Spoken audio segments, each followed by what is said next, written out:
I think as a perfectionist, it can get pretty triggering to hang on to the idea of doing it perfectly. And you set the bar so high that you miss all of the blessings and the good things around you. 9, 8. How do you turn this thing on?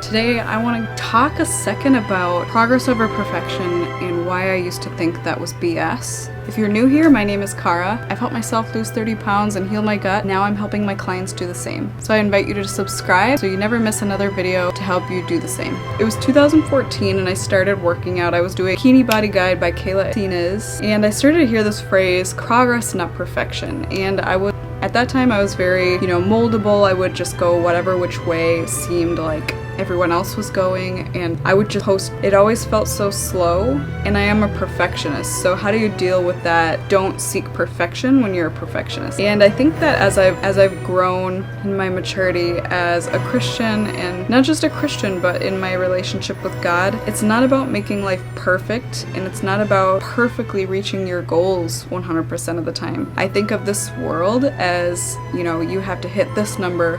You have to slay your goals in 2022. You have to do things exactly as you set out to do, and if you don't, you're gonna embarrass yourself. I think as a perfectionist, it can get pretty triggering to hang on to the idea of doing it perfectly. And you set the bar so high that you miss all of the blessings and the good things around you that are coming your way when you're setting your bar and your eyes on the perfection. I'm speaking to myself as I talk to you through this camera thing on YouTube, but I'm still trying to get a grasp on it. That phrase used to just bother me, but it's just so true. The more that I think about it, the more I realize, yeah, for sure, progress, not perfection. If you focus on the daily, what you can control every day, make a practice out of being grateful for what you have, the positive things that are happening to you day in and day out. I'm talking about little things like your coffee brewing in the morning and how you're able to smell it, the beautiful sunlight coming in the window in the morning. Some people can't get up on their feet to go do a workout, and they don't have the opportunity to walk around like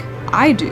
And so for me to complain that I have to do my workout or I'm gonna miss it, it's just totally missing the point of being grateful and joyful. And when you can balance that perspective of, you're gonna be grateful. Right now, I'm learning a lot of new skills in my job as a health coach, and it's been challenging me so much that it's hard sometimes to eat right, hard to remember to get all of the things that I'm setting out to do with my movement. I like to strength train 3 times a week for 30 minutes, and I like to walk every day for an hour. And sometimes I'm working, learning on this stuff, and I just get so sucked in that it's hard for me to keep up with the day-to-day. And I am learning to be more okay with that, because if you hang on to how frustrating it is that you can't get everything done, you lose sight of what's happening around you and you don't enjoy your moment that's here. It can promote anxiety. It causes you to feel depressed if you don't release that. So what I like to do is I like to pray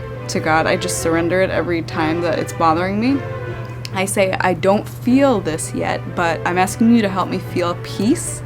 I'm releasing frustration to you. I'm surrendering to you. Please help me extinguish this frustration and invite in gratitude and invite in noticing of all of the little blessings that you've given me.